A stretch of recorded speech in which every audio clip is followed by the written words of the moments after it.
So likely most of us have gone to the doctor or sat down with a family member or friend, like you kind of alluded to, and had them tell us that we just need to lessen our stress. Well, we know, like you said, that's a pretty easy statement to make, but seeing that through can be a whole other story. So I guess maybe we could just not have class for a few days. Maybe that's what we need to do. Maybe just not answering parent email. I'm not really sure how to do this.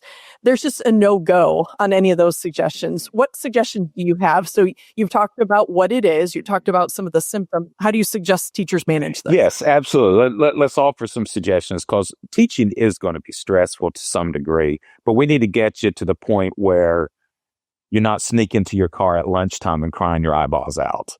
Or every afternoon on your way home, you're not rehearsing your resignation speech. Yes. Exactly. So I'll throw some out. All right. So how can we manage teachers' stress? Let's start with having proper boundaries. Let's create proper boundaries and let's respect those boundaries. So there's a time when the job starts and there's a time when the job ends. Now, I get it.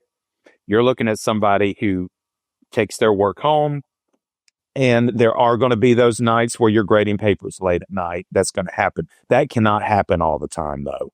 And people's boundaries are going to be a little different. What works for you, what works for your family. Your family not only needs you, you need your family.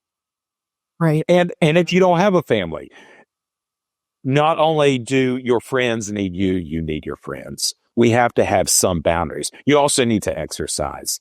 And I'm not going to preach that because the last 3 weeks have actually been pretty bad for me in that. But we just get out and walk the neighborhood. We need to do some of these things that, honestly, it's how God created us to function. People, family, exercise. And what we have to learn to do is just tell people no.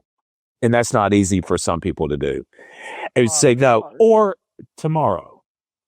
I can help you with that tomorrow, or we need to pick that up next week. So we need to create boundaries that work for us, and they do need to be realistic.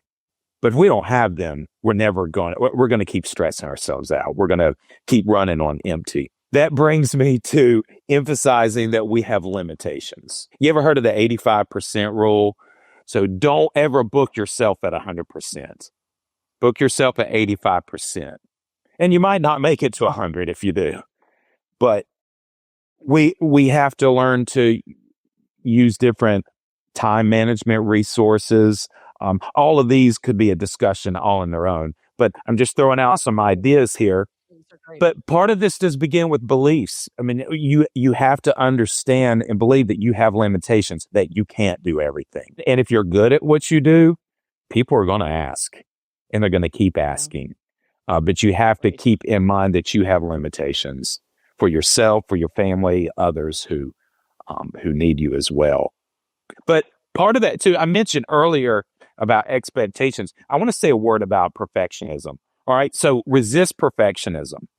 And some of us are perfectionists. Probably hardly anybody's a perfection at everything, but we are perfectionists at certain things. And teachers tend to be perfectionists about certain things in the classroom. And it's good to have high standards. Good teachers have high standards. I get that. We need to have high standards. But we can't be a perfectionist. Ask yourself the question, is it really worth it? Is it really worth it that I spend another hour decorating this wall in my classroom? Sometimes good enough is good enough. And that sounds bad to some people, like, oh, you don't have high standards. No, you do have high standards. But sometimes it just has to be good enough because, for one, I can't run on empty. And secondly, it's a balance. My time needs to be on something else. And I can't make everything perfect. And I know not everybody battles that, but some people battle that. They have to be a perfectionist about everything. And we also have to be careful that we're not a perfectionist with our students either, because that begins to affect relationships. Because then we're the cranky teacher. We're the unrealistic teacher.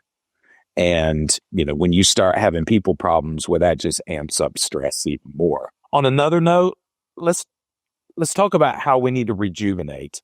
And that's going to be different for different people. We can't give ourselves fully to our students or other people in our lives if we don't learn how to rest. Some of that is going to be consistent across the board with all human beings. Is how God made us. You got to get enough sleep at night.